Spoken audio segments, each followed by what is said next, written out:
Hi guys! Continue tayo sa ating lesson. Ngayon isa sa grade 4 math, quarter 4, module 7 na tayo. That is solve routine and non-routine problems involving simple experiment. Kapag routine at non-routine problems yung pinag-uusapan natin, of course, meron tayong 4-step plan. That is understand, plan, solve, and check, and look back. So, yun talaga yung mga steps na pina-follow natin kapag routine at non-routine problem yung pinag-uusapan natin. Meron tayong example dito. Juan placed 5 toy soldiers, 4 matchbox cars, 2 red balls, and 1 toy animal in a toy box.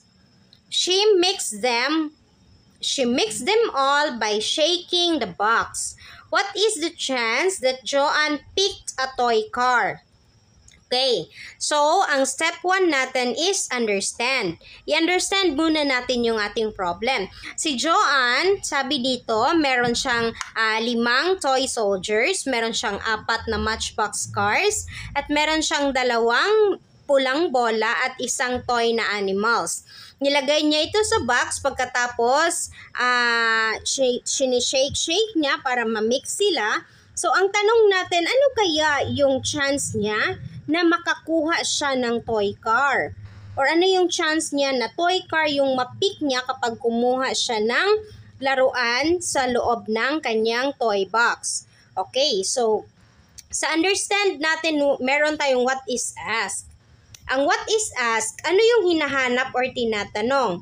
So, itong the chance that Joanne picked a toy car. Ito yung ating hinahanap. So, ano yung chance ni Joanne na makuha niya or ma-pick niya ang toy car inside the toy box?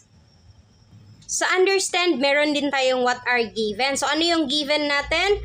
5 toy soldiers, 4 matchbox cars, 2 red balls, and 1 toy animals.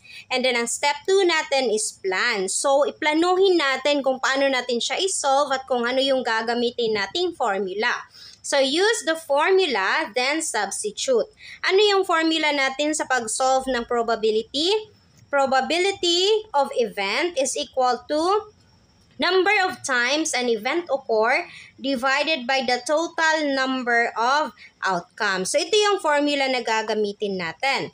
Pagkatapos, kapag meron na tayong plano at formula kung ano yung gagawin natin, punta na tayo sa ating step 3 which is solve. So, isolve na natin siya. I-solve na natin kung ano yung probability na makakuha siya or makapick siya ng laruan na car sa kanyang toy box. So, ilan yung laruan na car natin? 4. So, ibig sabihin, ang ating number of times an event occur is 4. So, probability is equal to 4 divided by or over, ilan lahat yung total numbers of outcome or ilan lahat yung kasali sa ating experiment.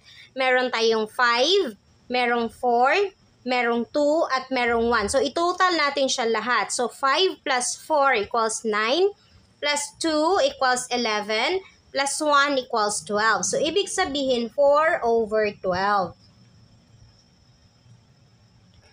4 over 12, i-reduce natin siya into lowest term. So, si 4 at si 12, pwede natin siyang ma-divide pareho sa 4. So, i-divide natin siya pareho sa 4.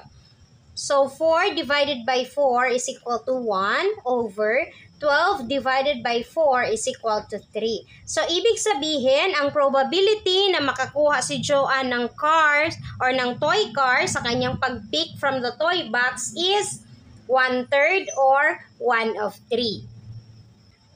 Ito na yung sagot natin sa ating number 3 na solve. So, ito din yung sagot natin sa ating what is asked. So, what is the chance that Joanne picked a toy car? So, ito na yung sagot natin na ang probability niya is 1/3 or 1 of 3. Now, punta tayo sa fourth natin na step which is check and look back.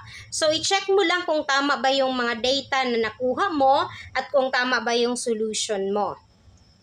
Okay, so that's all for today's video guys. Sana naintindihan nyo kung paano tayo mag-solve ng routine at non-routine problems involving simple experiment. So paulit-ulit lang talaga ang ating process kapag routine at non-routine problems. Meron talaga tayong what is ask or understand, plan, solve, check, and look back. So yun na mga steps lang talaga ang gagamitin natin. See you in our next lesson. Bye!